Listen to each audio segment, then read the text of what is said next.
Tonight we have the latest on the Provost and Vice Chancellor for Academic Affairs starting a new position and why the timetable is being delayed. All this and more coming up on SPTV News.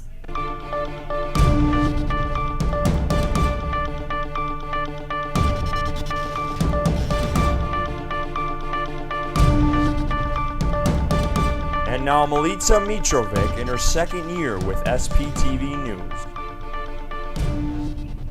The Amazing Race television show has been on TV for 26 seasons, and this show is the inspiration for the event that occurred here in Stevens Point this week. SPTV's Erica Larson has more. Thursday, March 5th, Centertainment hosted The Amazing Race. Based off the CBS television show, teams of two raced around the University of Wisconsin's Stevens Point campus in search of clues for a chance at a grand prize. What the students are going to do, there's 7 locations throughout campus that have clues hidden at them and challenges hidden with them. And so once they get to the place, they have to figure out the challenge, grab the next clue, and then from there, they will go through all the challenges. Organizing the event was Centertainment's travel and leisure coordinator, Lexi Lambert. This is the first time I've done an Amazing Race like this. The other ones have been open to up to entire 50 students or more, and that's more of a kind of easier to guess clues. These ones are a little bit more tricky that you have to decipher. This is Erica Larson for SPTV News, signing off. Congratulations to SPTV's Curtis and Jocelyn for winning the race. Provost and Vice Chancellor of Academic Affairs Greg Summers has accepted the position as President of the Massachusetts College of Liberal Arts in North Adams. Chancellor Bernie Patterson sent out an email to UWSP community and stated, quote, "On a personal note, getting to know and work with Greg Summers has been one of the highlights of my career. I am very proud of his professional accomplishments, and I am reminded that we always want to provide an environment where our colleagues are supported and encouraged to grow professionally. We are a better university because Greg chose to spend a significant portion of his career with us," unquote. Patterson also stated that the position will be likely launching nationally before the end of the semester. Well, it's that time again for students to start planning for the next semester's classes. The only problem is that the course timetable has not been released yet. Cody Bujan went out to gather opinions of the students last week in the DUC. Here at UWSP, the course timetable has been delayed a second time due to the proposed budget cuts. It is now scheduled to be released on Monday, March 23rd. Here are some of the student reactions to the delay. It's really frustrating as a senior because I'm trying to plan my schedule in my last year of school, and I was sort of just looking forward to getting it over with. And it is also difficult for those non-traditional students as well. I have a limited number of classes I'm taking. I only have 2 more to take next semester, so it'd be nice to know if they're going to be offered or not, because if they're not, I can make other plans too. So I've been stressing out about it. It's already hard enough to get into certain classes. There are those who are staying patient by better understanding what's going on. But the majority of students are still worried about the timetable release. Because, if there's less options available, that'll push my time here a little bit further on, and I kind of want to keep on that track of getting out on time. So we'll see if it affects me that much. With SPTV News, this is Cody Bujan. Again, the course timetable will be available for students viewing on Monday, March 23rd. Racial tension has been escalated recently across America. Madison saw this firsthand on Friday evening when a 19-year-old black male was shot by a police officer. Mary Maloney has the latest on this developing story. Protests erupted overnight in Madison, Wisconsin, after the 19-year-old, born to a white mother and an African-American father, was fatally shot by a police officer. Authorities were responding to a scene Friday evening when the suspect, Tony Robinson, allegedly assaulted the officer. Madison Police Chief Mike Koval acknowledged the community's anger over the incident. In light of so much things that have happened, not just across this country, but in our own community, it's understandable that the reaction at the scene amidst some of our citizens is extremely volatile, emotional, and upsetting.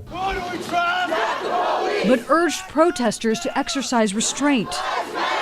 Robinson's mother says her son has always feared this would happen to him. My son is now another statistic of the things that are happening all over the United States. Another black kid shot by the police for no reason. This has got to stop.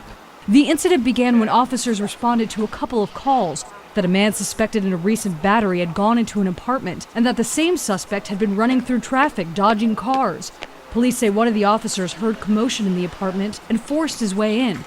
After sustaining a blow to the head, the officer reportedly shot Robinson. Backup officers performed CPR, but the teen later died at the hospital. The Division of Criminal Investigation is reviewing the shooting. I'm Mary Maloney, reporting. We will keep you updated on this developing story. In national news this week, it was a historic day in Alabama. The city of Selma is honoring the 50th anniversary of the Selma riots, a turning point in the civil rights movement. Ryan Nobles is in Selma with more on how President Obama marked the occasion. They came in the thousands. People from all over Alabama and the entire country made a pilgrimage to Selma to honor the sacrifice of hundreds of protesters who were brutally attacked by state troopers in 1965, a day ultimately known as Bloody Sunday. Congressman John Lewis was among the leaders of the march. And I want to thank each and every one of you who marched across the bridge on Bloody Sunday. You didn't have to do it, but you did it. And in the ultimate sign that their efforts made a difference, it was the first African-American president who thanked the marchers for their contribution. We gather here to honor the courage of ordinary Americans willing to endure billy clubs and the chastening rod, tear gas and the trampling hoof. And while there was a lot of talk about the past and what happened on this bridge 50 years ago, President Obama made sure to emphasize that there is still a lot of work to be done. All of us need to recognize, as they did, that change depends on our actions, on our attitudes, the things we teach our children. And President Obama's comments were echoed by those civil rights leaders still working to make a difference, like Martin Luther King III. We are no longer doing voter education. I think voter education with voter registration ultimately creates voter participation. A black president speaking freely and marching across the Edmund Pettus Bridge, a dream many thought impossible, especially those who were in this very same spot 50 years ago under much different circumstances. In Selma, I'm Ryan Nobles reporting. Among the things civil rights leaders are calling for, economic and education opportunities for many people still struggling in minority communities just like Selma. A marketing business in Pittsburgh says its website was hacked by ISIS, and as Marcy Cipriani reports, it appears that company wasn't the only target. Take Pat. Our website was completely taken down. Taken down and taken over by a group claiming to be ISIS and warning we are everywhere, followed by a smiley face. You couldn't access any pages, mobile, anything. Just the whole site was just black and with a banner on it. Phil LeBoon's Southside Company was one of several whose websites were hacked Saturday. In Cincinnati, Ohio, the Islamic State banner covered websites for an inn as well as a restaurant. And near Dayton, the banner took over the website for a racetrack. The messages in each case were identical to what appeared on iFlow's site right here in Pittsburgh. I thought it was a joke. You don't really think about ISIS attacking you here. Then LeBoon says he was instantly worried that his company or people may have been targeted for the charity work they do internationally. And when you hear about, beheadings and things, you don't think ISIS can actually affect you. It's kind of this other world over there. And this is the first time where it kind of hit home, like, wow, I guess ISIS can, get their tentacles over here. And if they can go through and hack websites, it's a way for them to not be in this country, but kind of spread the fear. The business got their website back up within a few hours. They are currently working with the FBI to help them track the source. The war against ISIS has not yet reached Baghdad, but a lot of residents are living as if it was imminent. CNN's Ben Wiedemann takes a close-up look at preparation for potential war. The tailors of Baghdad are busy. This is uniform from the Iraqi army. Amr, he likes to go by the nickname Big Al, spends his days mending, taking in, and taking out uniforms in the capital's Bebsharji market. His livelihood depends on war, but he insists he's a man of peace. I hate the war. I hate the terrorists. I am Muslim. I like the peace. I love the peace. I wanted the peace.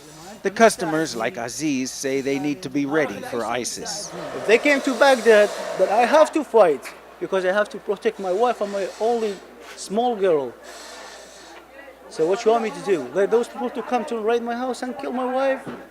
Take me in a corner and shoot me? 19-year-old Karar has worked here since the age of 5. What matters is we do good work, he says. Money isn't important. We have to fight Daesh. That's what they call ISIS in these parts. With the dogs of war running loose in Iraq, much of this market now caters to the needs of would-be warriors. Business is booming. If you're looking for accessories, this is the place to come. Maybe you're looking for a uniform, a bulletproof vest, a scope for your rifle, a knife for the battlefield, a holster for your pistol. But this is actually a cigarette lighter, not a pistol. If you're looking for the real thing, that can only be obtained behind closed doors. There's a thriving illegal trade in weapons. Cameras, however, are not welcome. Much of these goods come from China, although the merchants here have added their own twist, inspired by the movie American Sniper. It's all here, all, as this vendor tells me, to use against Daesh. Only time will tell if these preparations are going to be worth the effort. Well, that's all we have for news this week. Ben Zuttini when we return. Be a part of something super Greek at UWSP. There are 9 chapters and colonies on campus. Phi Sigma Phi, Gamma Phi Delta, Theta Xi, Sigma Delta Rho, Sigma Tau Gamma, Delta Phi Epsilon, Tau Kappa Epsilon, Phi Mu Alpha Sinfonia, and Phi Omega. Greek life at UWSP is a great way to build your personal support system and resume. With Greek life at UWSP, you won't just be a member, but a happy friend to the chapters and colonies for life. See what opportunities Greek life could offer you. Great opportunity to promote leadership, a great way to get connections, and also to build bonds between different groups. You get the opportunity to grow yourself as a leader and as a person, both through your organization and connections through Inter-Greek Council and other avenues like that. Greek life isn't what you see in the movies. I recommend checking out one of the recruitment events for the organizations and just seeing maybe you belong there. I'm Curtis Brown, this is Adam Yurkovsky and Justin Pomplin. If you enjoy our Final Take show, make sure you tune in every week to stay up to date on Stevens Point sports. Remember, Pointers, anything sports.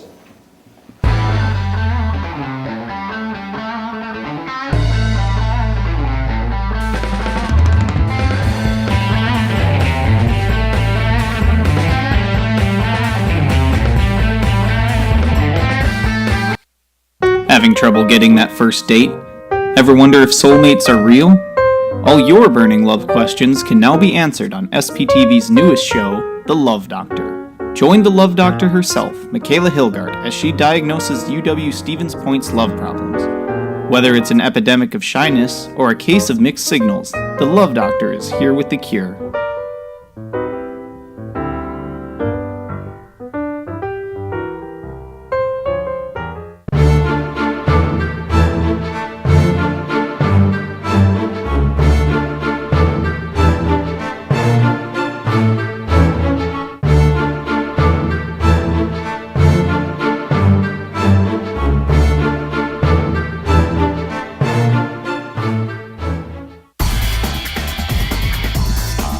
And now Ben Zuttini in his first year with your SPTV Sports.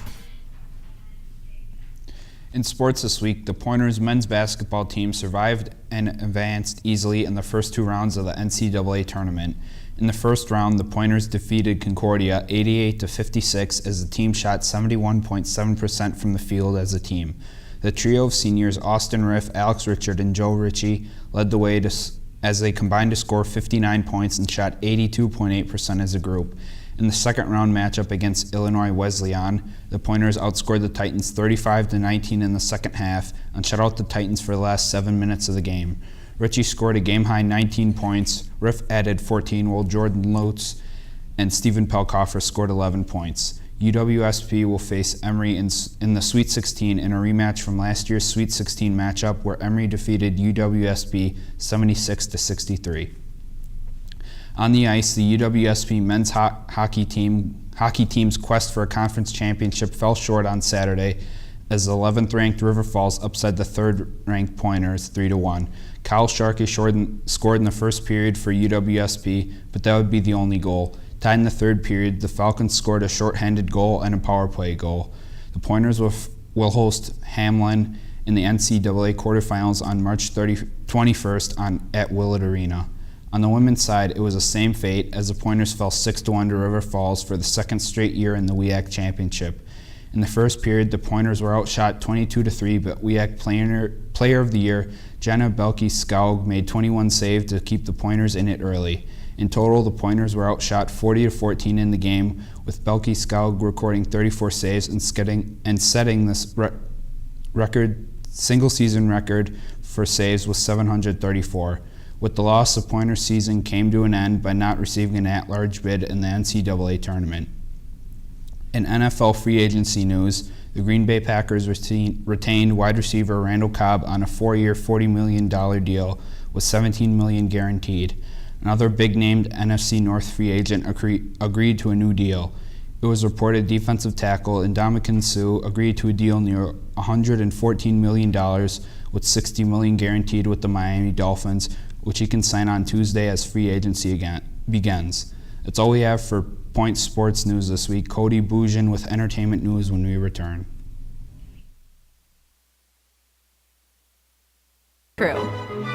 Being an on and off-air reporter will help you gain experience in interviewing, shooting and editing video, and reporting behind the anchor desk. Join SPTV News, pointing to you.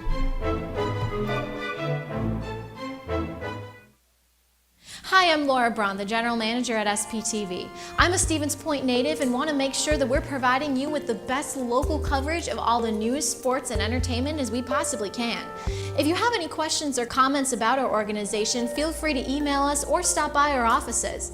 We're located in the Communication Arts Center at the University of Wisconsin-Stevens Point and can't wait to meet you, because today we can make media together.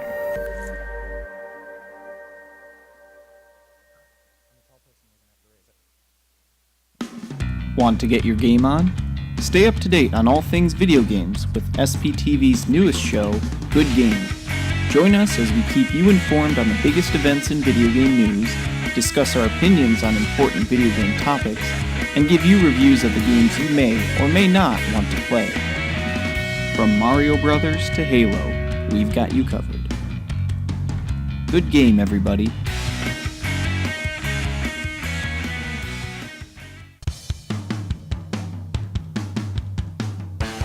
Are you interested in pursuing a career in animals or just looking for a way to help preserve wildlife? Then the Wildlife Society might be just for you. As one of the largest organizations at UWSP, you will have your chance to help in projects that study and preserve animals, network with professionals, and meet like-minded people.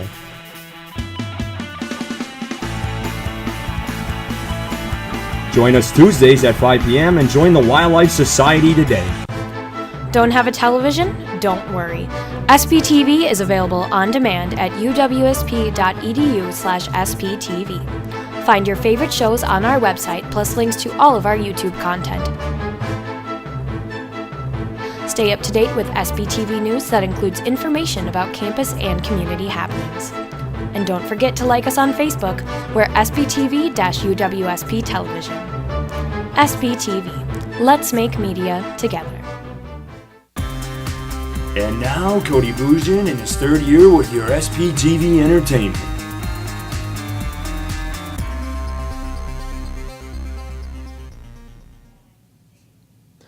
Famous rapper Juicy J will be performing at UWSP on April 23rd in the Quant Fieldhouse. This event is sponsored by Centertainment. Tickets are on sale at the information desk in the DUC for $30. The Hollywood Minute this week features Cate Blanchett and the stars of the box office this weekend. CNN Jeremy Roth reports. Cate Blanchett might be playing a cruel stepmother in Disney's Cinderella. You shall not go to the ball. But in real life, the actress is overjoyed to be welcoming a new daughter. People reports Blanchett and husband Andrew Upton recently adopted a girl. Edith Upton is the first daughter for the couple. The pair already have 3 sons. John Stamos returned to the house that helped make him famous and managed to remain unnoticed. The Full House actor posted a picture of himself standing outside the show's now iconic San Francisco home. As you can see, fans taking pictures of the house have no idea Uncle Jesse is standing right behind them. Chappie is #1 at the box office. The story of a robot that can think and feel made an estimated $13 million in its opening weekend. Con artist flick Focus fell to #2 in its second week, making more than $10 million. British sequel The Second Best Marigold Hotel came in third with a little over $8 million. For Hollywood Minute, I'm Jeremy Roth. Congratulations to Kate. I'm going to take a guess and say that I think Cinderella will take the #1 spot at the box office this weekend. Sean Penn says he's not going to apologize for the green card joke he made at last month's Oscar ceremony. You may remember when he announced Birdman as winner for the Best Picture, he referenced the film's Mexican-born director by saying, quote, "Who gave this son of a expletive his green card," unquote. Penn has been skewered on social media for the comment. USA Today reports that Penn says he's not sorry and says it was a little inside humor between him and the director. That's all we have for entertainment news this week. Mimi, with the latest in technology when we return. News Crew. Being an on and off-air reporter will help you gain experience in interviewing, shooting and editing video, and reporting behind the anchor desk. Join SPTV News, pointing to you.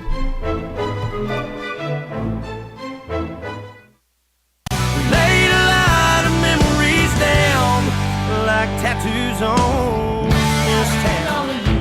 You belong with me, you're my sweetheart.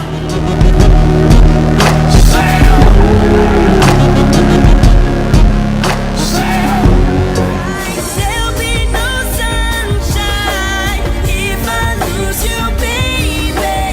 There'll be no clear skies if our love's inside anyone. Are you my clarity? All of the music's here on PMTV Late Night. Catch PMTV running all night long only on SPTV. Let's have a party. Let's have a party. SPTV is your home for everything Pointers, only on Charter Channel 983.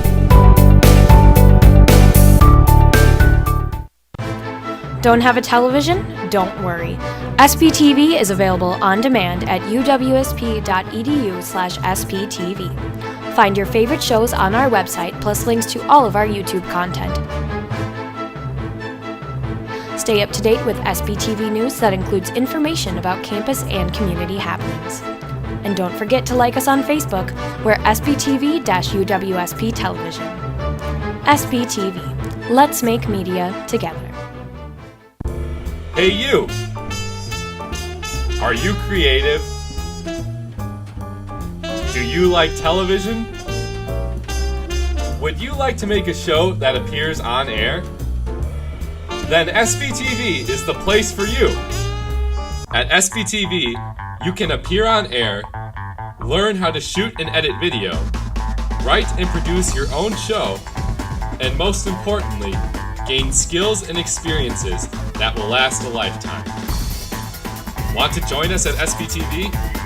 Come check us out in the Communication Arts Center, rooms 121 and 130. We'd love to meet you. SPTV. Let's make media together.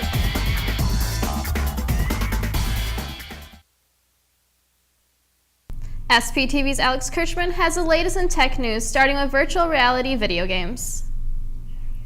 The release of virtual reality headsets is getting closer, and companies are working tirelessly to solve the problem of motion sickness. For the last couple years, virtual reality has generated lots of attention, but the companies making the headsets have asked for patience from the public. The biggest concern is that an unpolished virtual reality product could make people physically sick. But the public's wait for these products is nearing an end, with several companies offering rough timetables for when consumer versions of their products, such as the Oculus VR and Project Morpheus, will be available for consumers. John Carmack, Chief Technology Officer of Oculus, said at the Game Developers Conference that the problem of motion sickness and eye strain in people who use the headset is why the Oculus has moved slowly to ship a public version of its virtual reality headset. Oculus and other companies are encouraging game developers to avoid creating virtual environments that tend to cause nausea, like roller coaster rides. Mr. Carmack hopes to avoid a nightmare scenario where, quote, people like the demo, they take it home, and they start throwing up, unquote. Wireless phone companies may need to be on the lookout for a new name among their ranks, a name they're quite familiar with. Google announced last Monday that it intends to start selling cell phone service. The company already makes the most used mobile software on the planet, the Android operating system. Google will not be building its own cell towers, though. Instead, it will operate on the networks of existing carriers.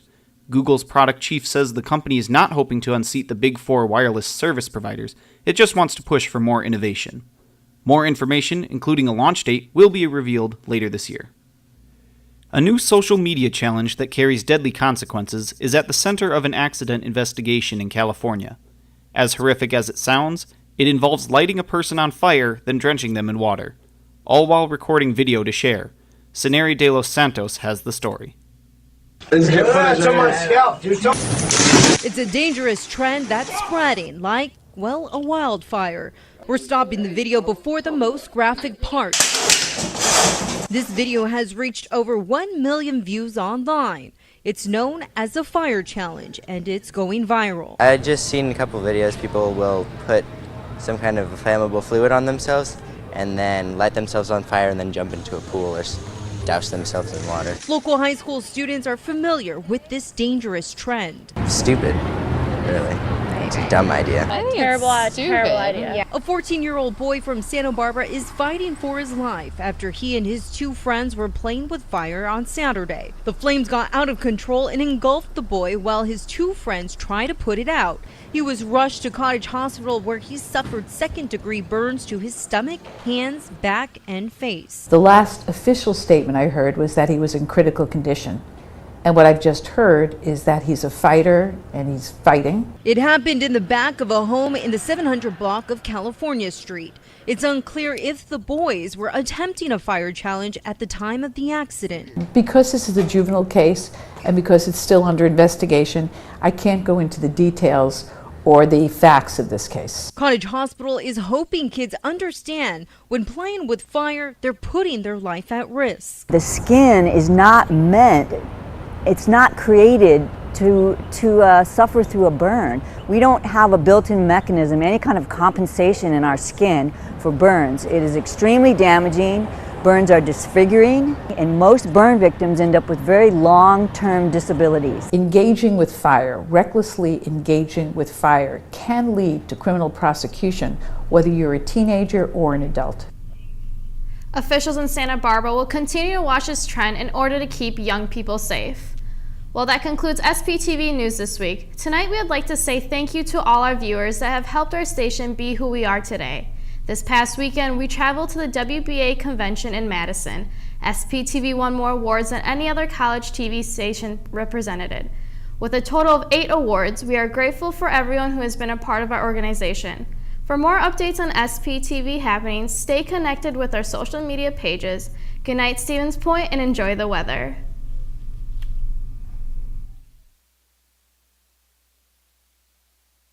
How can you get involved with student media at UWSP? Connecting with your campus television station, SPTV, is easy.